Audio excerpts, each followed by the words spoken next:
It's all covered in today's China Truths.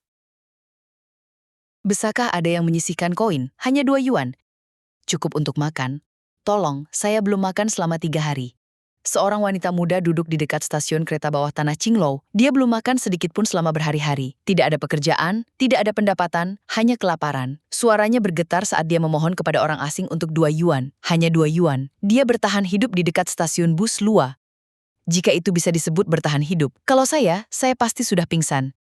Saya merekamnya di sana. Dia tidak menangis. Dia terlihat kosong. Tapi dia bukan satu-satunya. Dalam beberapa bulan terakhir, banyak orang di China telah didorong ke ambang kelangsungan hidup. Banyak yang kehilangan pekerjaan, bangkrut, dan kini tidak punya sumber pendapatan. Tanpa uang untuk sewa atau makanan, beberapa terpaksa tidur di bawah jembatan dan jalan layang. Kelaparan telah menjadi perjuangan sehari-hari, dan kebutuhan dasar tidak terjangkau. Adegan-adegan ini tidak lagi jarang. Mereka menjadi bagian tragis dari kehidupan sehari-hari. Di balik keheningan pemerintah, keputusasaan menyebar dengan cepat di seluruh negeri. Bulan ini, pelanggan saya sendiri mengatakan ini adalah yang terburuk yang pernah mereka lihat. Bukan karena mereka tidak bisa menjual, tetapi karena tidak ada yang membeli. Tidak seorang pun. Orang-orang mengatakan tidak mungkin menjadi lebih buruk, tapi mungkin ini yang terbaik untuk 20 tahun ke depan.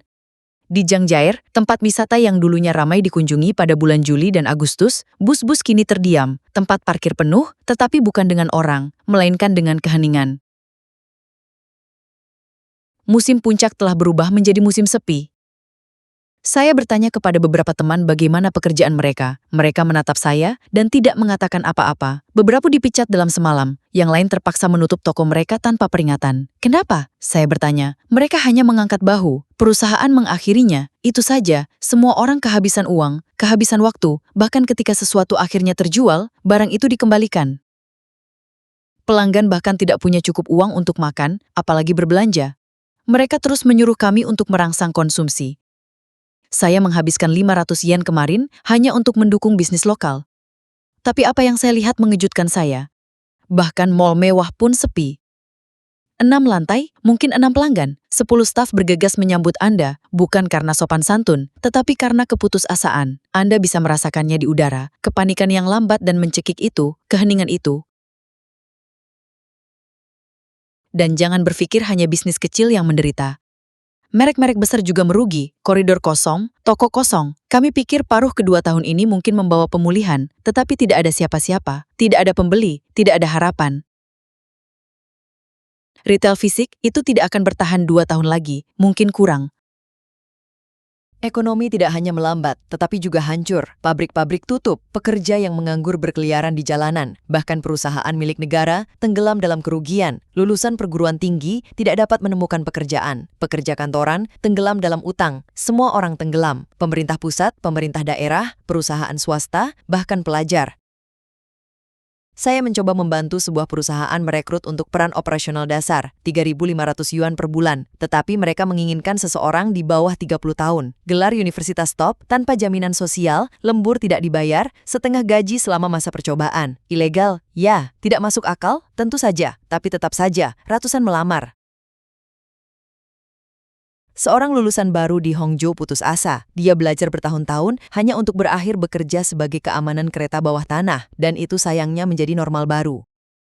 Dulu ada tempat di bawah jembatan di mana para tunawisma akan tidur. Orang-orang di lingkungan itu diam-diam akan meninggalkan pakaian bekas dan roti kukus sisa di sudut. Tidak ada yang bertanya, tidak ada yang berbicara, tetapi barang-barang itu akan menghilang di pagi hari. Tetapi sekarang, bahkan jembatan itu telah memunggungi mereka.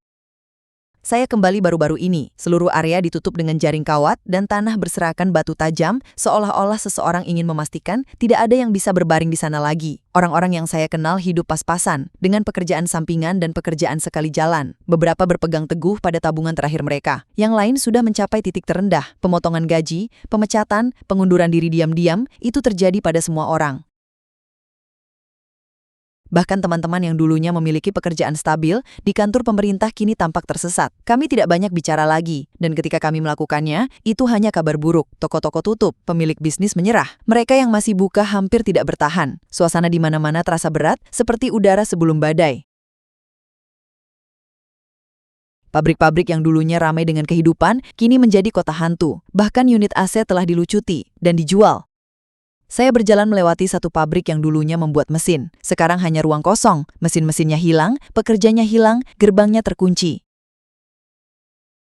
Seorang netizen dari Sichuan berkata, jika ini terus berlanjut, kita akan kembali ke kesulitan tahun 1960-an. Kelangsungan hidup akan menjadi satu-satunya hal yang penting. Suara lain di internet bahkan lebih mengerikan. Pada tahun 2025, 3 industri akan berkembang pesat, pencurian, perampokan, dan penipuan. Kedengarannya dramatis, sampai Anda melihat-lihat. Tidak ada pekerjaan, tidak ada uang. Semuanya menjadi lebih mahal, bahkan harapan pun terasa mahal sekarang. Ketika orang didorong ke pojok, pilihan apa yang tersisa? Satu komentar terasa seperti pukulan di perut. Ketika Anda kelaparan, apakah Anda benar-benar peduli dengan hukum dan moral? Kota-kota kecil tidak ada pekerjaan. Kota-kota besar mengusir orang. Semua orang kembali ke rumah tetapi tidak ada pekerjaan yang menunggu di sana juga. Ini adalah gelombang pengangguran nasional. Kejahatan kecil meningkat. Perkelahian jalanan, perampokan, ini baru permulaan. Di dunia seperti ini, bagaimana seseorang bisa menjalankan bisnis? Sewa saja lebih dari 3.000 yuan. Anda bekerja 16 jam dan mungkin menghasilkan 200 yuan jika Anda beruntung. Pekerjaan manual dulunya adalah pilihan terakhir. Sekarang, bahkan itu tidak menjamin kelangsungan hidup. Orang-orang berusia 30-an dan 40-an, usia di mana mereka seharusnya membesarkan anak dan merawat orang tua, bekerja 16 atau 17 yuan per jam, 10 jam berkeringat. Dan mereka masih tidak bisa memberi makan keluarga mereka. Tanpa bantuan dari kerabat, banyak yang akan hancur. Dan beberapa sudah. Seorang pria bertanya, jika ada kehidupan lain setelah ini, apakah Anda ingin kembali? Jawabannya, kenapa saya harus? Tidak ada apapun di sini yang layak untuk kembali. Saya sudah menyerah. Seorang pria berusia 70 tahun masih bekerja di lokasi konstruksi hanya untuk membeli nasi putih, 10 yuan per makan, tanpa daging. Bahkan ketika dia memiliki 50 sen di sakunya, dia memegangnya karena takut. Ini bukan hanya tentang ekonomi lagi, ini tentang martabat. Di Hung, keputusasaan telah menjadi normal. Baru kemarin seseorang melompat dari gedung dekat stasiun kereta api selatan. Sehari sebelumnya, seseorang melemparkan diri di depan kereta. Tadi malam saya pergi makan malam. Dalam perjalanan saya melihat 2 orang berbicara sendiri. Jelas tidak sehat. Salah satunya bergumam mengutuk di udara. Yang lain menatap kosong. Rasanya seperti masyarakat retak, bukan hanya secara ekonomi, tetapi juga secara mental. Orang-orang tergelincir secara diam-diam, terus-menerus. Dan yang terburuk, kita mulai terbiasa. Pernahkah Anda berjalan melalui mall mewah hanya untuk menemukan mall itu benar-benar sepi, tidak ada pembeli, tidak ada musik, hanya keheningan yang bergema dari etalase toko yang kosong? Itulah kenyataan di Beijing hari ini. Di jantung ibu kota China, stagnasi ekonomi dan pengawasan ketat telah bertabrakan. Kehilangan pekerjaan meningkat, seluruh distrik komersial tutup, dan warga biasa menghadapi pemeriksaan ID ala militer hanya untuk berpindah jalur kereta bawah tanah.